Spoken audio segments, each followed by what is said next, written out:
Okay, our next speaker is Panos Andreou, and he'll be speaking to us about homogeneous fusion of sparse grouped network VAR models. Panos, the floor is yours. Thank you. So hello, everyone. My name is Panos, and I'm very glad to have the opportunity to present my research at the Virtual Time Series seminar. So today I'll talk to you about homogeneity fusion for sparse group network VAR models, which is my ongoing work with my PhD advisor, Vladas Pipiras, and our collaborator, Changrung Baek. So let me start with a brief motivation. Our model belongs to the very broad class of multivariate time series, which show up in many modern applications, such as rumor spreading in social networks, neural activity across brain regions tracked over time, stock price evolution for competing companies in a financial market, and many other diverse examples. And a very common model used to capture these dynamics is the so-called VAR model, vector autoregression, which in its simplest form, the VAR1 model, has the following updating equation. So a d-dimensional vector at time t, which we will then think of as the vector of opinions that d individuals hold at time t, is updated based on the observations at the previous time step through an unknown matrix B plus some idiosyncratic noise. And in general, our goal is to estimate all d-squared entries of this unknown matrix B. Our effective sample size is d times t, where t is the time horizon, and at each time we have d observations. So we have two very different cases. If d is less than t, if our dimension is less than the sample size, then we can just use our ordinary least squares estimator.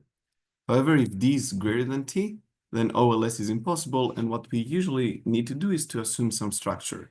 For example, we might assume that there is some underlying sparsity. For instance, Lasso is one of the most popular estimators in that case. Or we might assume that there is some low-rank structure, which leads us to factor models. Or the approach that we are going to adopt is to use some network models with few parameters. And this passes us to the topic of network time series. So as the name suggests, we start with a network, which is captured by an adjacency matrix A. That's a D by D matrix of zeros and ones. And an edge occurs only when an entry is equal to 1. And we interpret it as node I following node J. So we can think of the whole system as a social network.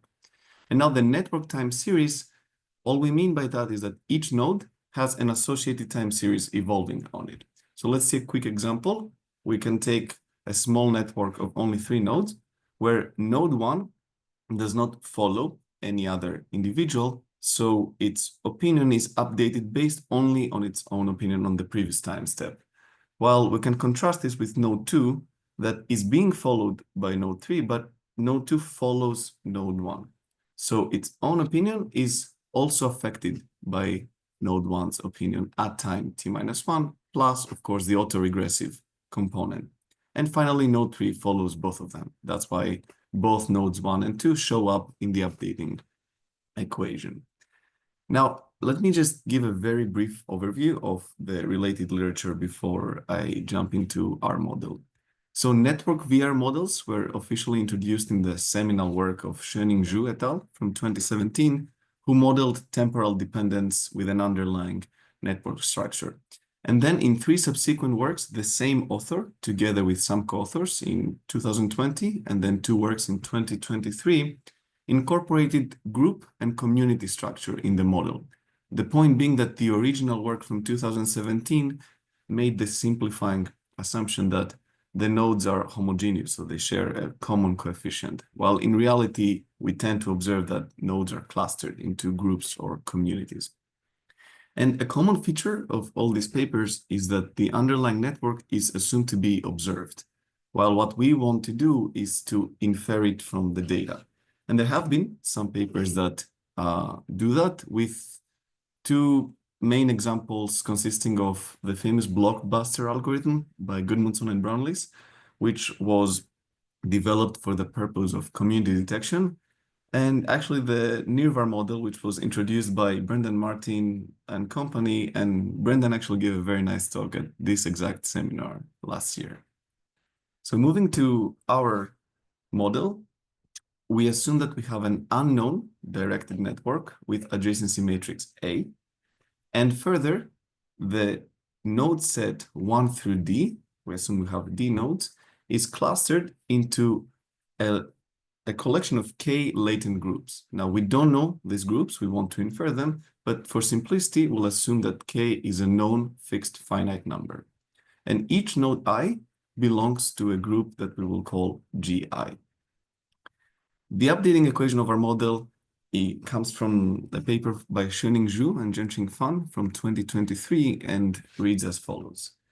So the observation, or as we think about it, the opinion that node I holds at time t is affected by its own opinion at the previous time step, plus a weighted average of its neighbors' opinions. And by neighbors, I mean individuals that node I follows. And the way to understand this is that this term here is only active when aij equals 1. That means when node I follows node j. Ni down here is the out degree of node I, which in simple terms means it's the number of individuals that node I follows. And the key feature I want you to notice in this model is that the unknown parameters, nu and phi, only depend on the group memberships of the nodes, not necessarily the nodes themselves. So we want to capture this within group homogeneity. And finally, epsilon ITs are just some idiosyncratic noise, which for simplicity, we can take them as IID normals. And just a quick remark, if we just take K equals 1, so only one group, this does reduce to the famous model introduced by Xuning Zhu in 2017, where there are only two parameters, the network effect, captured by phi, and the autoregressive effect, captured by nu. Let me show a quick example of how this works. So let's take, for simplicity, a network with only 4 nodes, where nodes 1 and 2 belong to group 1, and nodes 3 and 4 belong to group 2. And let's look at the updating equation of node 1. So node 1 has 2 outbound connections, hence the 2 that we divide by. And it connects to node 2, which belongs to the first group. That's why their shared coefficient has phi 1, 1. And it also connects to node 4, which belongs to the second group. That's why their shared coefficient is phi 1, 2. So these subscripts in the phi's refer to groups. And contrast this, for instance, with node 3, right? Which doesn't follow any other node. So it is only affected by its autoregressive component. Now, moving to the theory, what we wish to do is the following. We want to use our time series observations, our y's, to infer the unknown network, the groups, and the parameters. So the simplest and most natural optimization problem one can form for that is to attempt to minimize this L2 error subject to a sparsity constraint. The idea being that we don't want our network to have too many edges. So we threshold it by a sparsity level S. And we refer to the solution of this problem as our fusion estimator. Now we identify two main theoretical goals. We want to show that our fusion estimator, that's our B hat, has a misspecification probability going to 0. By misspecification probability, I mean that in the end, it recovers the underlying groups and networks. So we wish to show that the misspecification probability converges to 0 in the limit, both as the dimension and time go to infinity, and we wish to provide specific convergence rates for that. And after that, we want to show that the estimation and prediction errors converge to 0, once again by specifying convergence rates. So this OL showing up here, this is the oracle, right? So this is our estimator, assuming we know the truth. So the point being that if we show this convergence, and then we have also shown in the previous theorem that our fusion estimator recovers the underlying structure, then we get that our fusion estimator recovers the truth. Now, showing the exact statement of the theorem and the proof would take way too long, so I just want to show a couple of main ideas. The first thing is to upper bound our misspecification probability by this sum of these probabilities. And the way to understand this inequality is as follows. If our fusion estimator is not the true one, right? So there exists another estimator that achieves a better L2 error than our oracle, right? Because it solves this fusion problem. So by definition, the L2 error is better. And what I said by exists makes us take this sum. So this sum is just the union bound over all these such estimators. So then the problem reduces to controlling really well these probabilities. And by using some standard projection arguments from linear regression, we can rewrite this probability as this following term, which now it's a probability consisting of 3 terms. And the idea is that now we have introduced the residuals and a big projection matrix that sort of takes the underlying group structure into account. Now, some remarks are in order. In past work, this projection matrix was fixed because people were using homogeneity fusion in the standard regression setup where the design matrix is fixed. Here, it's random and it contains all the lagged observations, which have a lot of dependence. So the first step to do is to replace this big random matrix by a population analog and then try to control the error by using some concentration inequalities.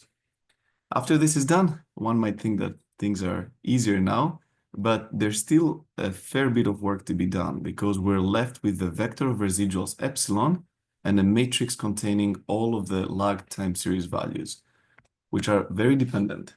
So what we do is we carefully express z as a function of epsilon through some arguably complicated matrices, and then now everything looks as a quadratic form in epsilon. So we can use a famous concentration inequality called the Hanson-Wright inequality for the residuals. Now one could say, why do all that, right? This is clearly getting technical. Why do joint estimation and not just estimate the network first? There are some methods for that. And conditionally on that, estimate the groups and parameters. Well, note that this does not guarantee a solution to the optimization problem we want, right? Sequential minimization is not equivalent to simultaneous minimization. Well, our estimator handles everything jointly, which allows us to get these nice theoretical guarantees. Now, moving to the implementation, this is actually one of the very nice features of this work, right? We're getting inspired by a seminal work of Dimitris Bertsimas et al. From 2016, who proposed to formulate the best subset selection problem as a mixed integer program. And the benefit of that is that we have some very strong modern optimization solvers to tackle such problems. One example is Gurobi. So for those of you who have never heard of like mixed integer programs, by MIP, I just mean an optimization problem where the objective function has a quadratic term plus a linear term. And the reason why we call it mixed integer is that the unknown variable over which we're optimizing has 2 parts, a binary one where parts of it are just 0, 1, and a continuous one. This is why it's called mixed integer. So the next step is to formulate our optimization problem as a mixed integer program. And that looks like this. So at first sight, it looks as if we've just made things more complicated, right? This looks longer than the previous optimization problem, but it's actually much better. And all I want us to keep from this formulation is that we introduce these indicator variables omega, which take 4 subscripts. The first 2 refer to nodes, and the last 2 refer to groups. And the idea is that this omega will only be 1 when node I belongs to group K and node J belongs to group L. So it gives us a very nice way to encode which nodes belong to which group.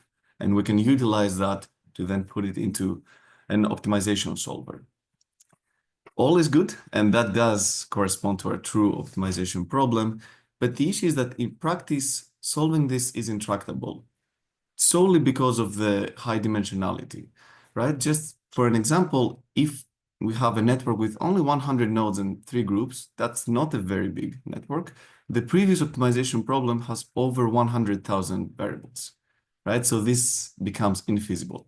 So instead, we propose an iterative scheme to solve this problem at scale, where at the first step, we estimate our network using the Shor independence screening method by Jianqing Fan from 2008. Then we get an initial group membership estimation by using the standard k-means algorithm, and then we iteratively update our parameters by least squares. We update our network by solving a simpler mixed integer program, and finally we update our groups again by using the k-means algorithm. And we iterate this procedure until convergence. Moving to the applications, we have examined several datasets, but in lack of time, I'll just talk about one thing we did for the very famous dataset, the FredMD. Now, FredMD dataset consists of 134 monthly US macroeconomic variables. And a very nice feature of the paper that introduced this dataset is that the authors cluster the variables into groups, which have specific macroeconomic meaning. That's good because we can use our method to test how well it performs. But this is not what I'll show in this slide. I want to show how we can estimate networks when they're not naturally there in the application. So group 6 consists of 22 variables on interest and exchange rates, while group 7 consists of 20 variables on prices. And we can use our method to estimate the underlying network. The point being that we can view each of those variables as a node in a network over which there is a time series. And we need to estimate the edges of this network. So we tried several methods, but here I'm only showing 3. The left plot is the estimated adjacency matrix of our homogeneity fusion method, while the second one uses best subset selection, and the third one uses adaptive lasso. And we see that adaptive lasso gives a fairly sparse network, while best subset performs similarly to our homogeneity fusion method, with the fusion estimator probably giving a slightly denser network. And now I'm not trying to make any bold macroeconomic claims, especially in this audience, but the point is that one can try to interpret these connections. I'll just say one thing that we might observe. So we can see that there are too many connections from group 6 to group 7, while there are almost no connections from group 7 to group 6. One potential explanation for that is that changes in interest and exchange rates lead to changes in prices, but not vice versa. Let me wrap up. So we studied the problem of homogeneity fusion in the much more challenging setting of network time series with latent group structure, while in most of the works so far, it has been examined in the standard regression setting. Our key contribution is a joint estimation framework where we're proposing to estimate the network, the groups, and the parameters simultaneously, and we provide strong theoretical results for it. And on the implementation side, we formulate our optimization problem as a mixed integer program and also provide an iterative algorithm to solve it at scale. Finally, when we apply it to real data, our method reveals interesting networks and group structure that we believe they complement existing empirical approaches. Thank you very much. I'm happy to take questions now.